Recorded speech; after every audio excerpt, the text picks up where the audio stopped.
بسم اللہ الرحمن الرحیم نحمدہ و نصلی و نسلم علی رسول الکریم۔ بسم اللہ الرحمن الرحیم۔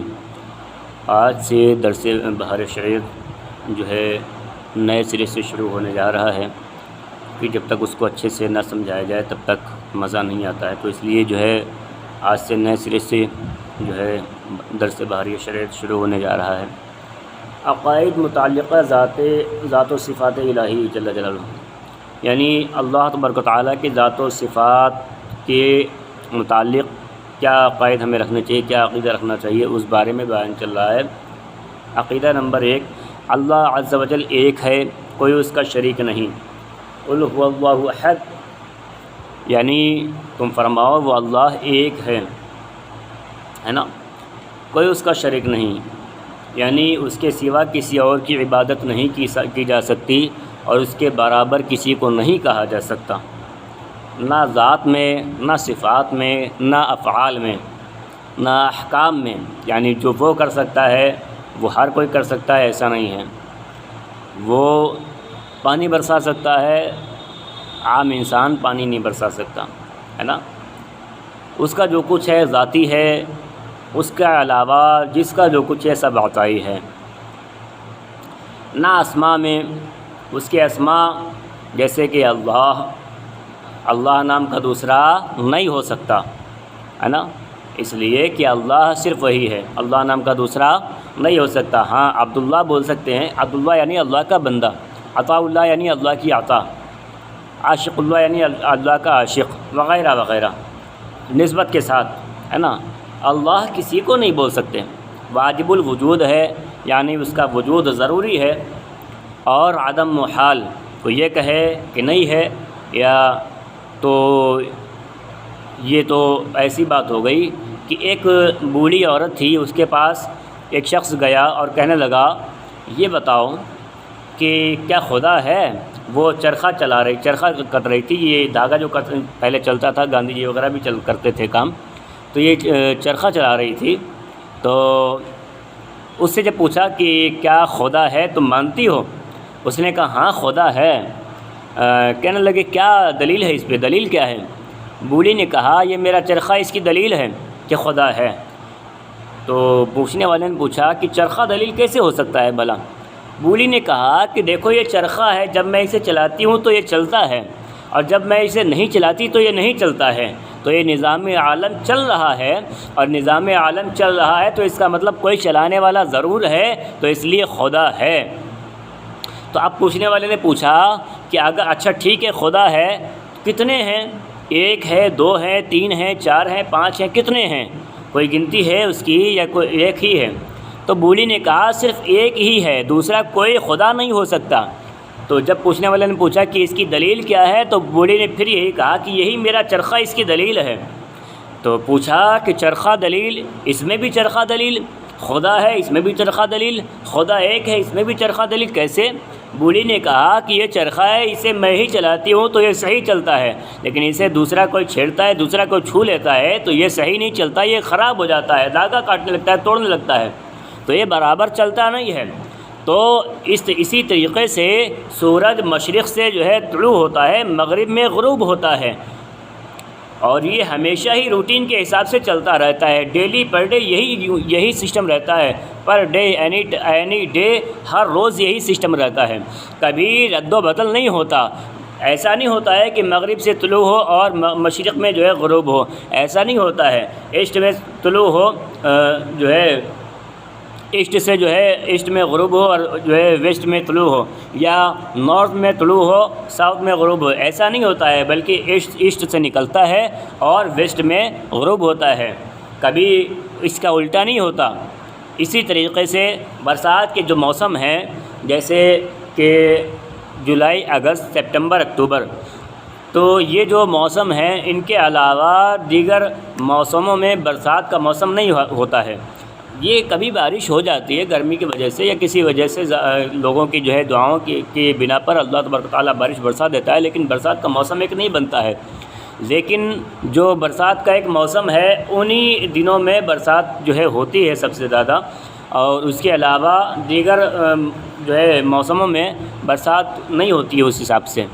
تو یعنی نظام عالم صحیح طریقے سے چل رہا ہے تو اس کا مطلب یہ ہے کہ خدا ایک ہی ہے، اور اگر خدا کئی ہوتے تو نظام عالم صحیح نہیں چلتا۔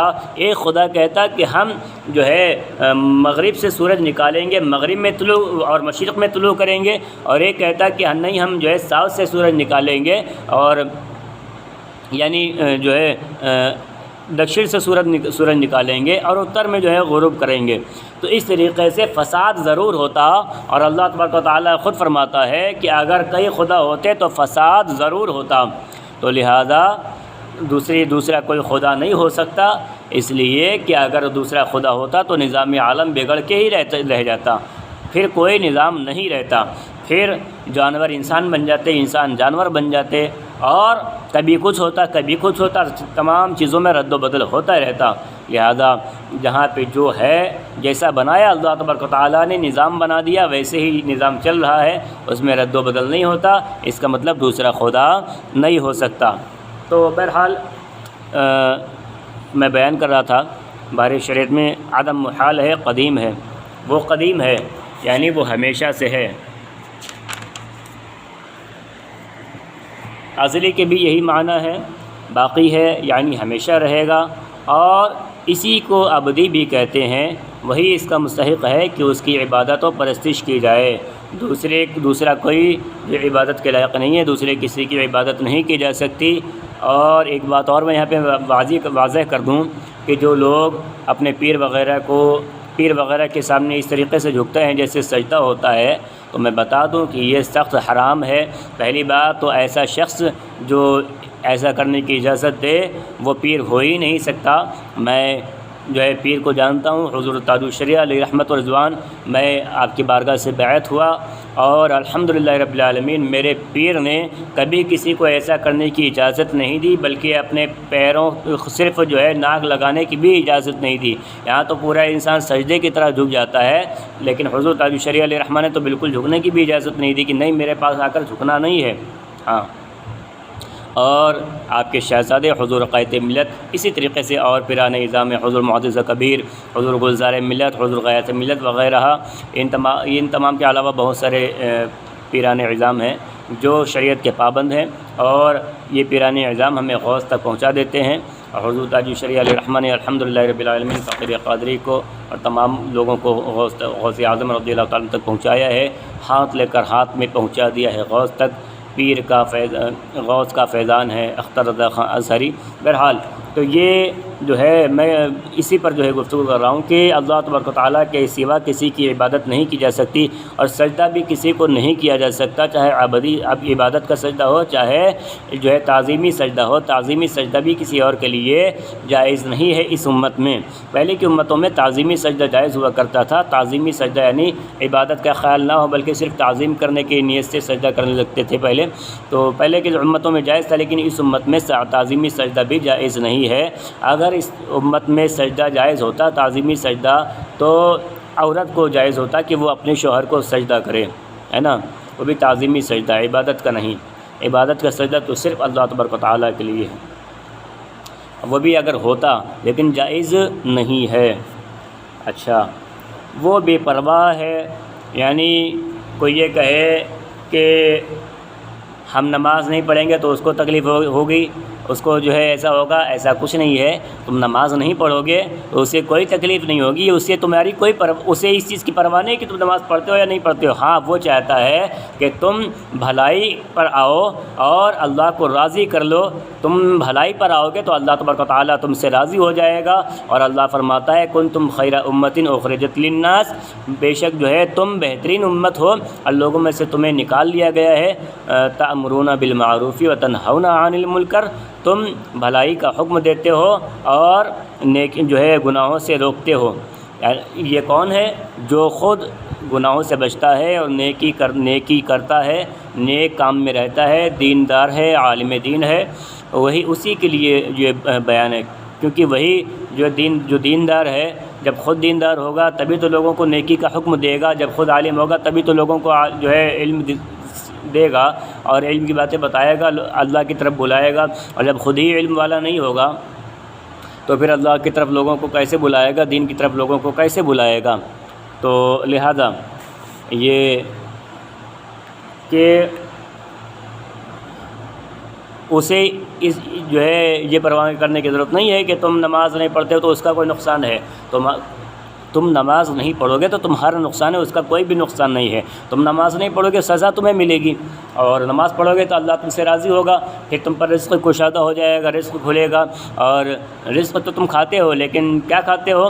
وہی حال ہے کہ جو محنت نہیں کرتا ہے تو پھر ایسا جو ہے گزر چکا ہے کہ خون اور پیپ وغیرہ میں لگی ہوئی روٹی جو ہے دریا میں بہتی تھی، اور ایک شخص جو ہے جو محنت نہیں کرتا تھا وہ کھانا چاہتا تھا، بغیر محنت کے کھانا چاہتا تھا، اس کو جو ہے وہ روٹی مل جاتی تھی، سوچتا تھا، اور وہ اس کا بھلا ہی ہوتا ہے، وہ سوچتا تھا کہ ہاں ہمیں کھانا تو مل رہا ہے، بغیر کسی محنت کی مل رہا ہے. بعد میں پتہ چلا کہ وہ کھانا مل تو رہا تھا لیکن وہ مواد میں باندھا جاتا تھا، پھوڑا پھنسی میں باندھی جاتی تھی روٹی، تو وہی روٹی جو ہے پھینکی جاتی تھی، وہی روٹی جو ہے اسے ملتی تھی.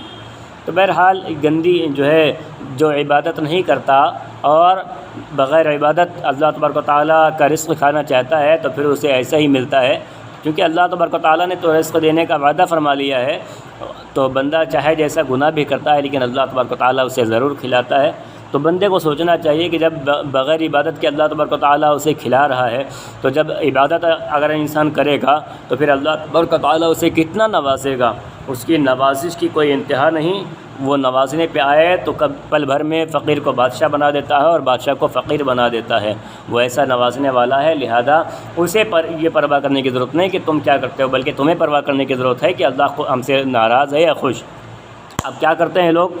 وہ اللہ تبارک و تعالیٰ کو ناراض کر دیتے ہیں لوگوں کو راضی کرنے کے چکر میں.